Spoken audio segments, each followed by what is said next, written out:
estamos aquí en nuestro Hasayé del año 2022, seguimos orbitando el planeta Tierra con guerra, crisis sanitaria y mucha creatividad, por supuesto, infaltable la creatividad, para imaginar esos nuevos mundos, esos mundos posibles. Y hoy nos acompaña el doctor José Luis Carrasco Sáez. José Luis es investigador, académico, un hombre creativo, divulgador científico.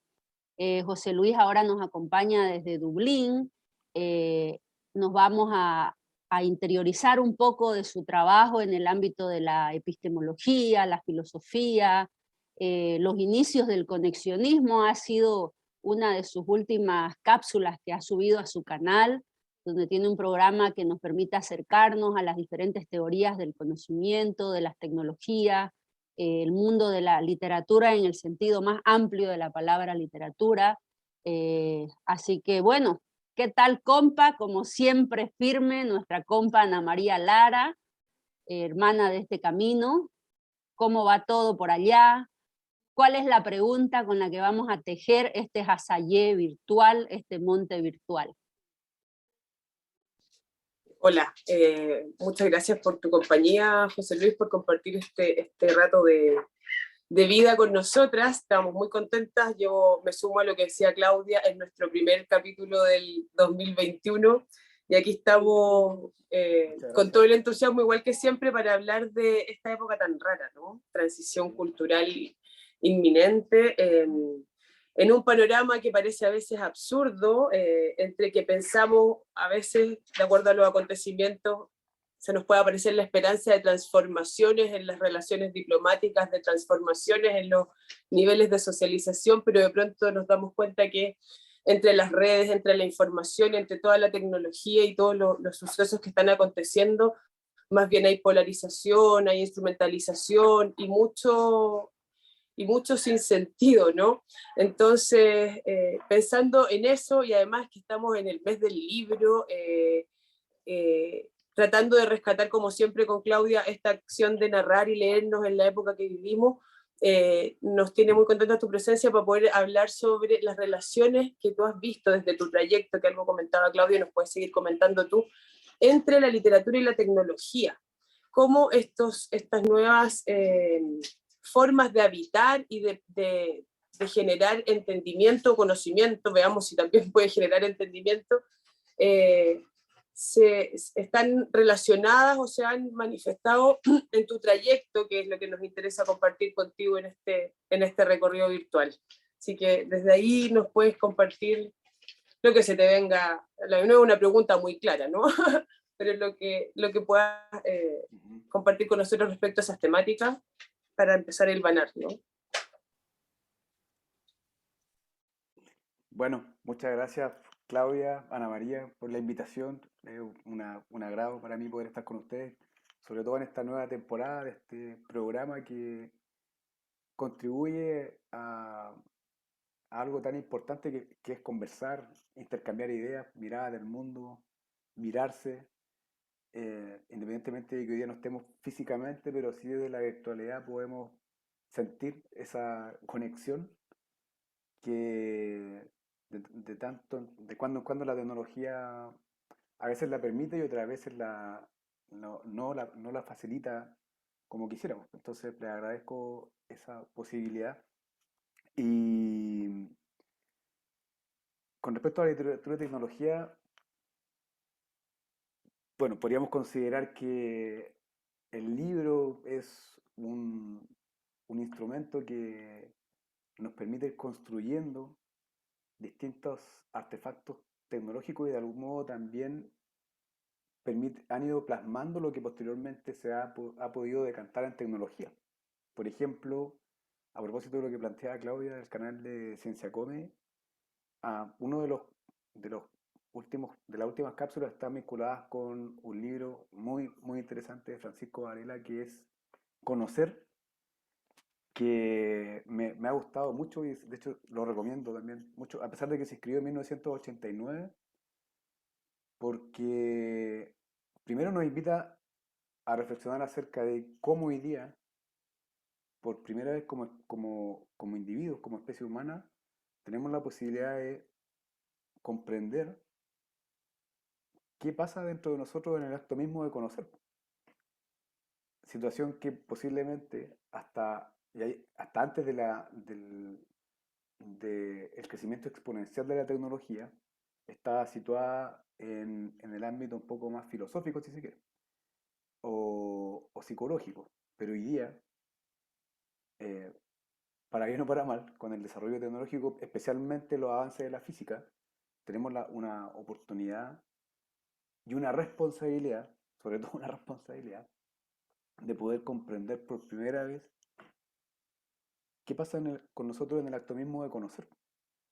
Y eso me tiene muy... Bueno, es algo que en este último tiempo, en esta búsqueda, he logrado comprender que es una de las cosas que realmente me motiva y que quisiera seguir escudriñando en el futuro, principalmente por quienes en algún momento van a tener acceso a este nuevo poder. O sea, llegar a comprender qué es la conciencia.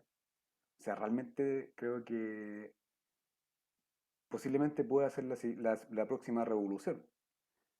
¿Y por qué hay que poner cuidado? Es porque pienso que a medida que en paralelo creciendo el avance en la computación cuántica, en algún momento vamos a llegar quizás a determinar algo, un punto de inflexión.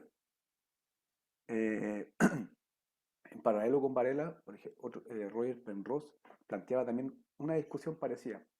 Si en algún momento llegáramos a descubrir qué es la conciencia, eh, la pregunta posterior es, ¿qué tanto de aquello se podría computar? Y por lo tanto, ¿qué, qué características que son inherentes a nuestra especie humana podrían de algún modo poder copiarse y decir que pudieran emular lo que hacemos nosotros como seres humanos? Entonces, a propósito de lo que plantea Claudia ahí, Varela parte haciendo un análisis muy completo de cómo comenzó esta historia acerca de la ciencia y las tecnologías cognitivas, que parten haciendo esta primera distinción. ¿Cómo puedo separar la, la forma del sentido? ¿A qué me refiero con eso?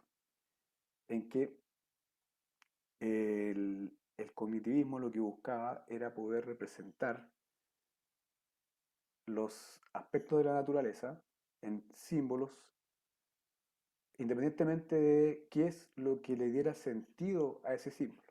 Por lo tanto, ese fue el golpe maestro para comenzar con la lógica moderna que finalmente decantó en el desarrollo de la computación. No sé si voy bien ahí, pero un poco partigo de esta pregunta, pero en el fondo voy retrotrayéndome a cómo todo este avance partió con una simple pregunta de cómo funcionaba una neurona y con un modelo matemático de aquello. Y un par de personas que al igual que nosotros estamos debatiendo ideas dijeron, bueno, ¿por qué no podemos suponer que una neurona funciona igual que una compuerta lógica, estímulo-respuesta? Y esa simple idea fue tan relevante y motivadora que John von Neumann comenzó a construir las primeras versiones de los computadores modernos. Y ya sabemos todo lo que pasó hasta el momento. Entonces esa primera etapa fue muy influyente, principalmente porque se dio en Estados Unidos y hay unas investigaciones paralelas, por ejemplo, como las que tenía Piaget, quedaron un poco escondidas por la predominancia que a fines del siglo XX o la década del 70 tenía el MIT, por ejemplo. Entonces, ¿qué es lo interesante desde mi punto de vista? Que Francisco Varela y Humberto Maturana vivieron toda esa etapa. O sea, ellos estaban muy claros en cómo, y criticaron también cómo el esfuerzo estaba puesto en la forma, pero no en el sentido. Finalmente, ¿qué es lo que le daba sentido a esos símbolos? Bueno, pero eso predominó durante prácticamente 20 o 25 años, sin ningún contrapeso, en el estudio de cómo funcionaba o cómo podíamos emular el cerebro humano. Por ahí parte un poco esta primera parte de la discusión, no sé si... En esta primera mitad surge la psicología como una nueva ciencia, ¿no? Y una ciencia que incorpora la subjetividad, que por primera vez empieza a preguntarse sobre consciente, inconsciente, y claro, de pronto aparece el cognitivismo que dice vamos a ver cómo funciona la mente y en el fondo ni siquiera cómo funciona, cómo procesa, asumiendo de antemano que hay un procesamiento y que es por el cual llegamos a la visión de máquina. También está entre medio toda esta discusión entre si tenemos mente, que pasa el alma a ser una mente y la mente como cerebro, que es como el principal director de nuestro cuerpo, que sin embargo eso después vuelve a la discusión anterior a propósito de las conexiones, ¿no? Y de las multiplicidades que ocurren cuando interpretamos algo. Que ni siquiera tiene que ver con algo objetivo, que en lo que el lenguaje incluso tampoco es objetivo, porque de alguna manera el lenguaje como técnica surge por una necesidad de objetivar, ¿no? De que los mensajes no se olvidaran, ordenemos y que llegue esto, que quede perpetuo. Es como la primera técnica para perpetuar la información es el lenguaje. Eso en un nuevo aparato técnico se convierte en un libro, digamos, como otra manifestación tecnológica. Pero lo que ocurre después, pensemos, por ejemplo, cuando Kant dice la ilustración es la mayoría de edad, porque podemos tener este artefacto que es el libro, y esto permite que el conocimiento llegue a un nuevo tipo de conciencia humana, ¿no? Que ya puede decidir. Tú hace poco decías algo así como, ya tenemos, o sea, es imposible evadir la responsabilidad que tenemos de sabernos, de entender que tenemos procesos conscientes. Pero bueno, hay una nebulosa completa en torno a eso, que en verdad, ¿por dónde nos vamos? A procesar información, que es como nos tiene hoy día el mundo, no sé, el sentido del mundo. Estamos procesando información, metidos en esa información, interpretando la realidad de una forma absurda. O sea, preferimos seguir en guerra que transformar relaciones geopolíticas, preferimos la bomba nuclear y la agresión y la violencia en lugar de transformar. Entonces, por un lado tenemos este procesamiento de información que nos lleva a eso, y por otro lado tenemos todas estas miradas epistemológicas del sur, por ejemplo, que nos plantean otras formas posibles de conocer, de percibir, que plantean otras comprensiones desde lo discursivo, como el lenguaje es una danza entre experiencia, razón y emoción, dice Tolosa, ¿no? Que viene un poco de la corriente maturana y Varela también. Entonces, yo creo que tenemos una responsabilidad sobre todo para quienes tenemos la conciencia de esta diferencia, de establecer otras conexiones, a propósito del conexionismo, ¿no? Con lo que implica interpretar, con lo que implica el leer, el utilizar el lenguaje y la literatura para imaginar y construir realidad también, y no solo para perpetuar sentido. Eso como que me aparece de lo primero que tú dices, no sé, compa, Sí, ¿qué sí. puedes agregar a eso? Lo hablábamos un poco al inicio, antes de comenzar, ¿no? Bueno, sí, sin duda el acercamiento que nos hace José Luis desde la lógica y desde la tecnología en sí tiene una relación estrecha con varios avances, varias revoluciones industriales desde el siglo XVIII, ¿no? Hay una mayor, digamos, conciencia de lo que está pasando a nivel de desarrollo del conocimiento y un establecimiento de ciertas estructuras de cómo se deben abordar ciertas disciplinas, cómo se toman decisiones sobre líneas de investigación, por ejemplo, y esa dinámica estructural, política, yo diría que son decisiones, o sea, tomar decisiones desde la política pública de investigaciones, qué investigaciones se financian, qué investigaciones no se financian, tienen una relación directa con esto que estamos conversando. ¿Cuál es esa relación? Tiene que ver con dónde estamos poniendo nuestra atención al momento de procesar la información, y donde ponemos nuestra atención de un siglo a otro, que un siglo son solo 100 años, es nada para la infinidad de neuronas que confluyen y la infinidad de sinapsis cerebral que estamos constantemente haciendo los seres humanos que habitamos este planeta, los que hablamos y los que no hablamos, lo que exploramos con distintos sentidos. Entonces, el escucharlos a ustedes, a mí me surgió la pregunta, ahora mismo estamos experimentando como humanidad lo que dice el profesor Marcelo Careaga Butter, ¿no? La transición cultural. Y estamos repitiendo procesos históricos que ya hemos experimentado como humanidad, siglos anteriores. Guerra, pandemia, caos. Estamos repitiendo los patrones de comportamiento, los patrones de procesamiento de esas experiencias que estamos viviendo como sociedad y que nos impactan en nuestro desarrollo de nuestro mundo interior como individuos, impactan nuestra conciencia. Y lo que yo observo es que pareciera que hay un afán de seguir adormecidos, porque se repite el patrón, se repite la situación. Entonces, vuelvo a lo inicial que menciona José Luis, la conciencia. Ahí ningún sistema estructural, político, económico, social ha puesto su atención. Hemos tenido un gran desarrollo a nivel de lenguaje, a nivel de creatividad, de tecnología, empezando por el libro que por el mismo Walter Onk, gran filólogo que adoro, él dice, la primera tecnología es la palabra. En cuanto a artificio, a capacidad de construir memoria, la memoria oral, yo lo observo a mis estudiantes y digo, pucha, la memoria de sus teléfonos funciona una maravilla, ¿y qué pasa con la memoria humana? Pero no estoy hablando de la memoria en cuanto a procesamiento lógico de la información, que es la que se ha logrado emular desde las tecnologías de información y comunicación, desde los distintos hardware y software. Esa capacidad de procesar información que hacen los humanos y que hace un computador, todavía no ha logrado entrar a un nivel que es lo que decía José Luis, la conciencia.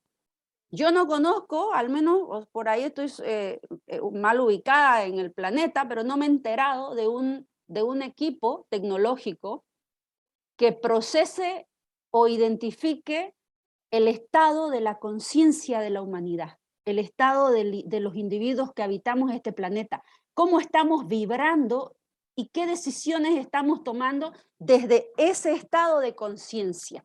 Yo creo que allá no hemos llegado. Y es allá donde se tendría que hacer la revolución.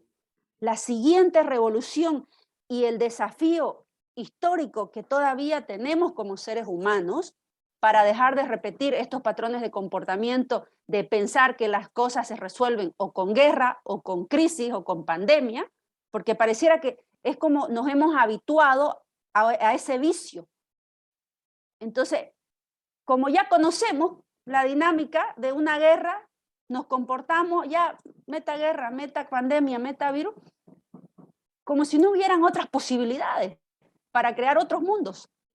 Entonces, ahí es el desafío grande. Y, o sea, ¿qué estamos? Porque el libro lo leemos ya, libros tecnológicos, libros impresos, de las tablas de arcilla a las tablas digitales. Si vamos a hablar del formato, el libro como tal, el formato, la forma, va a seguir transformándose. El reto es el etos lector. Cómo se comporta el humano que le da sentido a ese dispositivo tecnológico llamado libro, cómo se comporta, cómo se relaciona, o sea, siendo que el mismo Julio Alonso Arévalo de Salamanca, de la universidad, bibliotecólogo, dice, es que ahora el libro ya traspasa las fronteras y el libro está vivo, es escuela viva, cultura viva, el humano mismo es el libro en sí, ¿no? Entonces, claro, ya me fui a varios lugares tratando un poco de hilvanar lo que estamos conversando, y esto que estamos conversando, grandes aportes tenemos ahí para invitar a la audiencia a explorar a Humberto Maturana, Francisco Varela, el mismo Wittgenstein, que ya en el siglo XIX habla del tratado lógico-filosófico, el mismo Derrida, donde él va a cuestionar de la gramatología y o sea, va a decir, es necesario deconstruir, es necesario desaprender. Y ahora, ¿lo hacemos con la misma lógica con la que aprendimos? ¿Cómo desaprendemos la cultura de la guerra, la cultura de la violencia, la cultura de la competitividad, de la agresividad? ¿Cómo la desaprendemos? ¿Con la misma lógica de razonamiento y la misma lógica y forma de procesar la información con la que aprendimos? Es decir, ¿cuál sería la didáctica? ¿No? ¿Y qué pasa con esa conciencia? Yo creo que a lo que plantean ustedes se, se puede complementar la idea de que posiblemente gran parte de esta competitividad emerge porque nuevamente en este periodo después de 1950 se comienza a ver el conocimiento no como la búsqueda de la verdad, sino como algo pragmático para obtener una ventaja competitiva, con lo que no estoy de acuerdo. Entonces, todo, toda esta mirada, si se quiere, poética de buscar el conocimiento para tratar finalmente de ser mejores seres humanos, queda un poco de lado por esta presión de ver cómo las organizaciones se podían convertir en instituciones más competitivas. Entonces se sitúa el conocimiento ahí, en lo pragmático. Si no, si no puedo obtener una ventaja competitiva, o si no puedo ser mejor que otra organización, en realidad no me sirve. ¿Y por qué eso me parece interesante? Porque en paralelo comienza a desarrollarse la inteligencia artificial. A propósito de lo que plantea Varela con estos primeros autores que hacen este esquema de cómo funcionaba una neurona. Entonces todo eso comienza a conectarse y pienso que parte de los problemas que tenemos hoy día vienen de ahí, en cómo se minimizó, minimizó finalmente la hermosura del conocimiento a algo que me podía o no entregar una respuesta a una necesidad puntual de una organización. Yo lo que hoy día se ve como tendencia cuando se habla de machine learning, de inteligencia artificial para los negocios, etcétera. Entonces, ¿por qué considero eso relevante? Porque desde el punto de vista educativo, hoy día, posiblemente, algunas plataformas que ofrecen cursos masivos de línea incluso van más rápido que las propias universidades, porque son más capaces más rápido de detectar esa oferta o esa necesidad de especialización muy eh, acotada a aspectos que permitan que la organización tenga o no una ventaja competitiva. Eso sin duda posiblemente está más profundizado en países más desarrollados cuyo principal activo es la gestión del conocimiento versus países como los nuestros en que todavía estamos hablando de transformación digital. Entonces yo creo que ahí también hay que tener otro punto de alerta. ¿Para qué queremos una transformación digital? Sí, es clave Por eso que supuesto estás que para diciendo. mejorar la vida de las personas, Ujú.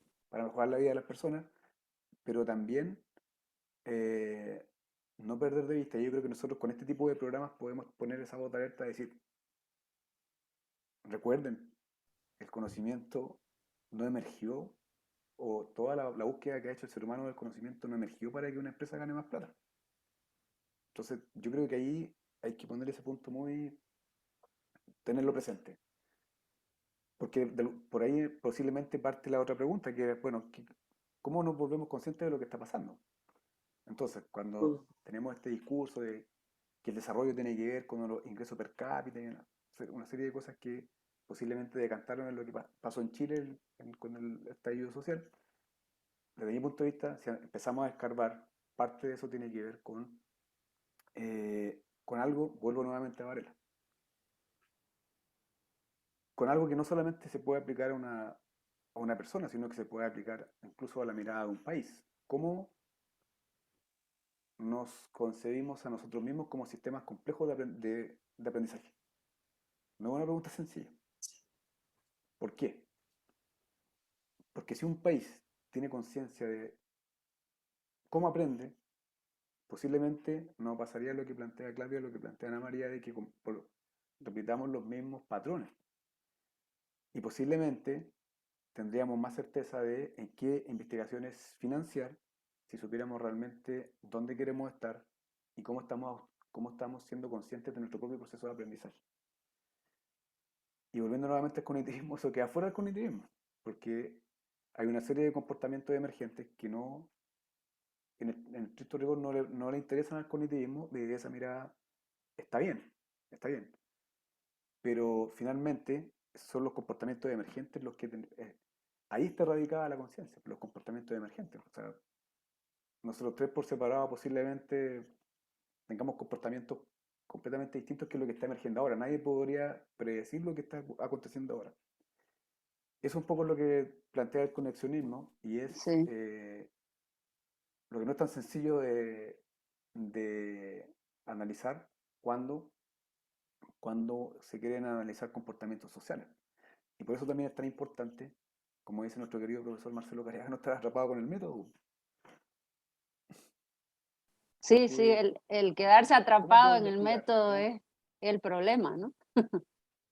Oye, a mí se me vinieron varias ideas escuchándolo a los dos. Primero, cuando Claudia habla del ethos lector, o sea, Ujú. ethos habitar, ¿no? El habitar y de dónde viene el sentido de la ética. Entonces, hay un tema con el cómo habitamos y que también se gestó en 1900, o en la primera mitad del siglo XX, ¿no? Eh, que Alasdair MacIntyre tiene un texto que sale por ahí por el 50 que se llama Tras la virtud. Entonces ahí él hace un análisis de cómo llegamos a este quiebre moral, por qué estamos así. Y él habla un poco, lo voy a decir muy a grosso modo, ¿no? Pero como que ganó la deontología, el deber por sobre la finalidad de un sentido ético. Entonces, por un lado tenemos un triunfo de un deber ser, si pensamos como que avanzamos desde el 50, estamos como de nuevo en la Guerra Fría, parece que la Guerra Fría nunca acabó, entonces parece que en algún sentido lo que habla José Luis y la importancia de lo que viene desde los 50 para adelante, me parece súper plausible, o sea, súper evidente, ¿no? En el contexto geopolítico en el que estamos, o en las condiciones geopolíticas en las que estamos. Por ahí, ¿no? Desde la primera mitad del siglo XX viene todo estos como contrastes, dicotomías, ¿no? En las que gana uno o el otro, el deber ser. Y desde ahí me parece que al conocimiento, en tanto se asocia a progreso, a trabajar y el yo estudio para ser alguien, como el deber ser se impuso, que hoy día hay un discurso muy potente, ¿no? Del aprender a ser, del saber ser, que tiene que ver con las reformas educativas, ¿no? Cómo aparece este concepto del deber ser y desde ahí en esos deberes, claro, hoy día un sitio de internet te ofrece mejor instrucción para prepararte para ese deber ser y moverte en algún oficio en el mundo real, digamos, ganando dinero, pero más allá de la instrucción, a mí me toca muy de cerca eso, porque yo trabajo como diseñador instruccional en una universidad y claro, desde ahí, ¿cómo combino habilidades digitales? ¿Para qué quiero que los estudiantes tengan y los profesores no tengan comprensión, conciencia, por decirlo de alguna manera, de cómo actuar y cómo gestionar información en estos entornos? Porque también es otra manera de leer y de responsabilizarnos frente a todo este bombardeo, a toda esta disrupción tecnológica, pero también este bombardeo informacional que está súper todavía embovedado en dicotomías. Entonces, hay evidentemente una crisis de la que personas como nosotros estamos tratando de hacernos cargo, de aportar en algo, pero hay una crisis del conocimiento, del por qué, una crisis a nivel institucional, lo mismo que decía Claudia, ¿para qué financio? ¿Qué financio? ¿Qué hago con el eterno retorno? Lo mismo, en la misma dicotomía, ¿por qué no podemos imaginar cómo en eso estas tecnologías han ido mermando y cómo eso puede traernos posibilidades? Es como por donde podríamos seguir la conversación ahora, Claro. ¿no? ¿Desde dónde hay posibilidad y de dónde Sí, yo creo salir? que la dinámica Es que yo en creo la que nos que, encontramos ahora tiene que ver con, o sea, siguiendo un poco lo que planteaba José Luis y lo último que vos decís, compa, a mí se me viene a la mente la época de finales del siglo XVIII, ¿no? Con Jeremy Bentham, el utilitarismo. O sea, ahí nos hemos estancado a nivel de desarrollo educativo, de desarrollo político, en la ética del utilitarismo, esta ética del utilitarismo que de alguna manera Carlos Osa de la Universidad de Chile en su documental que les compartí ahí en el chat, habla del nihilismo, las paradojas del nihilismo y habla del capitalismo cognitivo finalmente y que esto responde a esta lógica, o sea, estamos allá a finales del siglo XVIII, donde este utilitarismo, esta ética del utilitarismo, que cree que se va a lograr mayor felicidad mientras más individuos maximicen las utilidades de sus empresas, y ahí nos hemos quedado. Y ahí está, yo creo, el eje de la crisis. ¿Cómo superamos esa? ¿Cómo salimos de esa ética es que se ha que instalado? José Luis, compa. Yo, es que siento que todo esto finalmente nos lleva a un autoengaño. ¿Por qué? Bajo esta lógica de estímulo-respuesta, Exacto. gran parte de la educación, no, en realidad voy a hablar de la escolarización, está hoy día eh, bajo la mirada de los famosos estándares. Entonces hoy día Ujú. distintos actores del sistema educativo trabajan para responder a un estándar y no para realmente cambiar la vida de un ser humano. Entonces, gran parte de eso, desde mi punto de vista, tiene que ver con esta mirada utilitaria que plantean ustedes, con esta gestión pragmática del conocimiento y con este avance de la ciencia y tecnologías cognitivas. Y todo eso, como primera capa, le podemos poner otra capa también que tiene que ver con cómo lo único que importa finalmente es el número. Aunque ese número sea forma y no sea sentido, que da exactamente lo mismo lo que significa. Entonces ahí hay un tema importante que creo que en lo que está pasando en Chile no lo tenemos resuelto todavía. O sea, todavía estamos en un proceso de construcción de una nueva constitución. Pero, ¿cómo vamos a recomponer el alma de Chile? ¿Cómo lo vamos a hacer? Em, Porque ¿cómo puedo plantear directrices de educación si no tengo claro hacia dónde voy a ir? No sé, haciendo el paralelo con una organización cualquiera, eh, todas las directrices que emanan en una organización emergen cuando una organización tiene mucha claridad dónde quiere estar. Entonces hoy día Chile y en general nuestros países latinoamericanos, nuevamente estamos viendo cómo esta cuarta revolución industrial, con todos los pros y los contras que tiene, nos está pasando por al lado.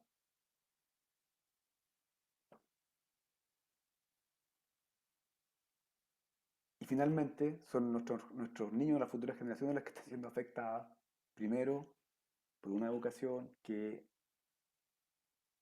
desde un discurso se plantea la posibilidad de explorar nuevas herramientas pedagógicas, pero finalmente se termina evaluando con una escala de notas donde se hace competir a las escuelas públicas con las escuelas privadas. Entonces, donde hay un menoscabo, yo creo que ha sido tan dramático el daño que se le ha hecho a la educación pública en Chile, sobre todo a la educación primaria, que 30 años después estamos pagando las consecuencias de aquello. Entonces, lo que se está intentando hacer ahora recién va a tener frutos en 30 años más. Entonces, atención, eh, ningún país, ningún país desarrollado menoscaba su educación pública, ninguno.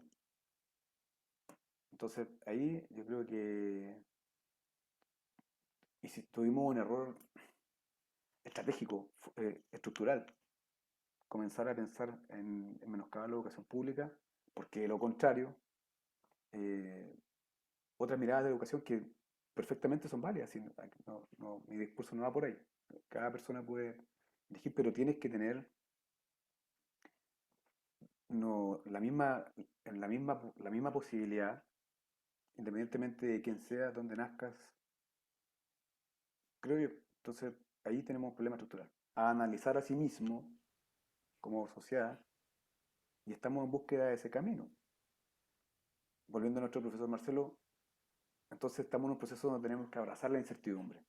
Y la incertidumbre está más vinculada con el conexionismo que con el cognitivismo. O sea, la incertidumbre tiene que ver con estos comportamientos emergentes, que con lo líquido, con la liquidez, ¿no?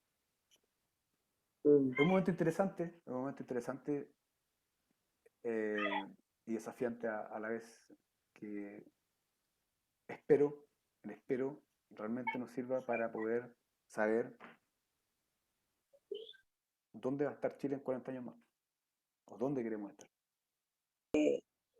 Porque, claro, ¿cómo nos aseguramos? Necesitamos estándares, pero ¿qué hacemos con los estándares? ¿Los tomamos como un único patrón y no los adaptamos?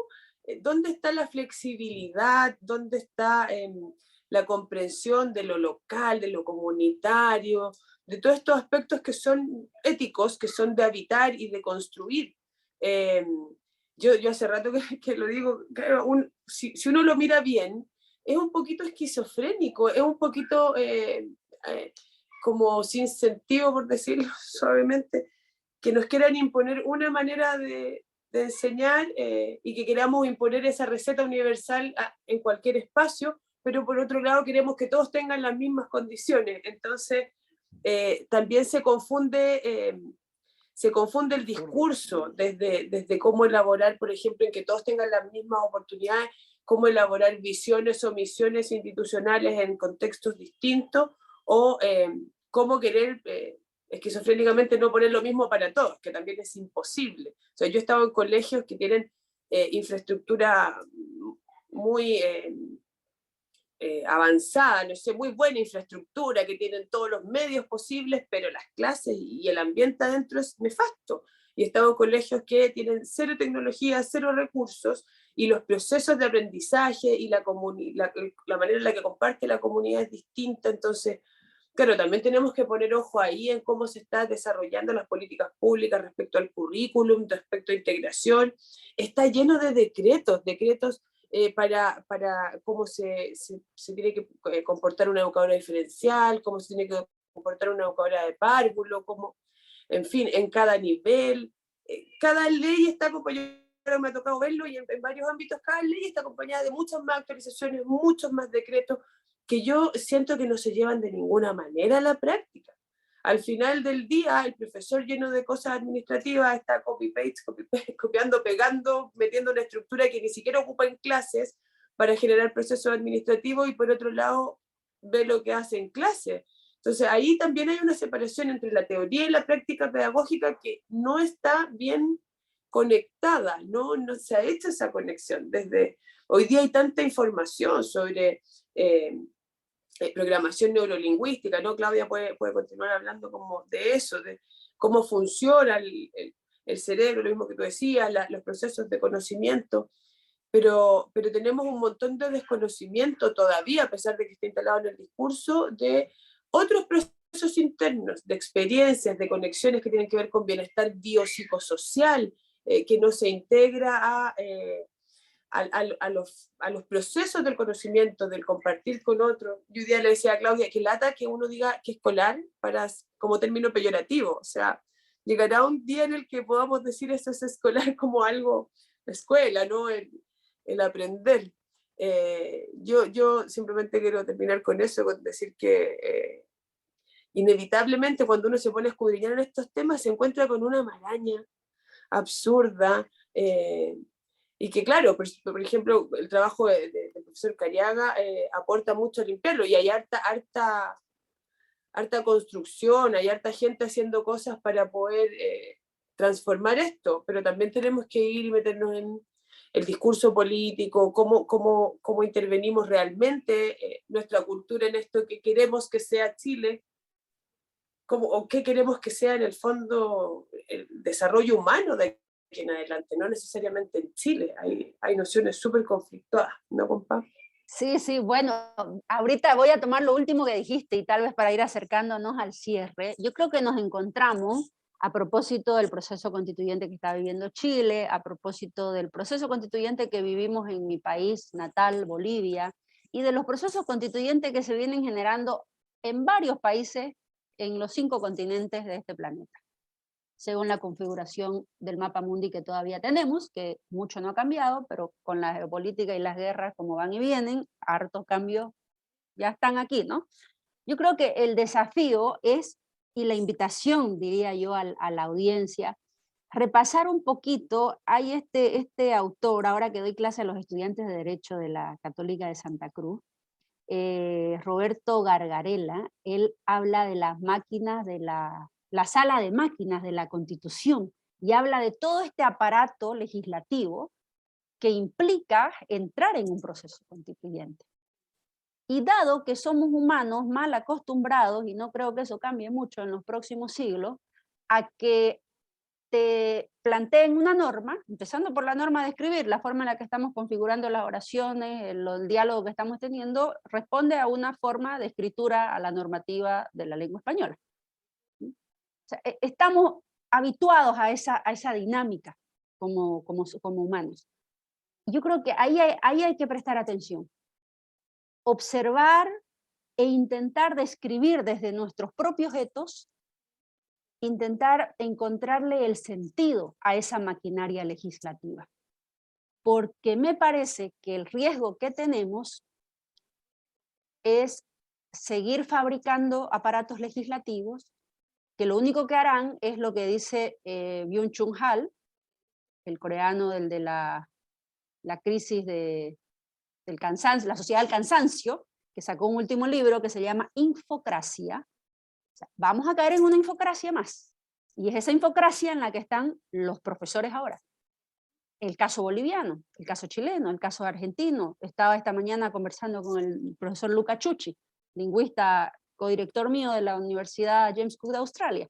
Conversábamos sobre cómo incluso allá en Australia, en su país, en Italia, en Bolivia cuando él vivió, yo soy boliviano, ustedes son chilenos, fíjense, a lo largo y ancho de este planeta hay una situación de infocracia que genera y desgasta la energía humana, la creatividad humana, que debiera estar enfocada en crear mundos maravillosos, nos agotan, ¡boom! Así, ¡boom! Con una maquinaria legislativa. El profesor, en las entrevistas a profesores de 5 países de América Latina que me tocó hacer hace unos meses, están colapsados con esta maquinaria de la burocracia, porque se pasan más tiempo llenando documentos para responder al sistema educativo y al final hay una esquizofrenia, a propósito de lo que decía Ana María, en el mismo profesorado, porque para responder a las necesidades reales, prácticas de sus estudiantes, en estos contextos que estamos experimentando en los últimos años, tienen que generar unas didácticas, responder a los estudiantes, a los padres, a las familias, a la sociedad, al barrio, a las precariedades de conectividad que existen, por un lado. Y por otro lado, tienen que elaborar unos informes, responder a una maquinaria jurídica sistémico-educativa que no tienen nada que ver con las didácticas que sí les funcionan en la clase, pero como hay un currículum y hay un mandato, ellos tienen que informar y declarar que el mandato y el currículum se cumplió, se ejecutó para que le llegue su sueldo a fin de mes. Y las precariedades varían de un país a otro, porque en el caso boliviano hay el que no cumple con la maquinaria jurídico-procedimental del sistema educativo boliviano, el sistema educativo regular y alternativo. Hay del que no entra en la maquinaria de ideologización que se ha empezado hace ya más de 15 años. Se queda sin pega. Es complejo.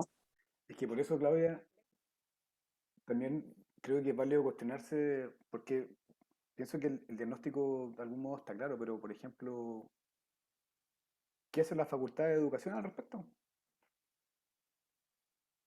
O sea, porque claro, hay una maquinaria que se plantea, pero me imagino que algo tendrá que decir la Facultad de Educación en Chile con respecto a plantear, por ejemplo, no sé, puede ser que no lo tenga en este momento en el conocimiento, pero me habría gustado ver una propuesta de la Facultad de Educación para la nueva Constitución. ¿Cómo visualizan ellos la educación del futuro en Chile?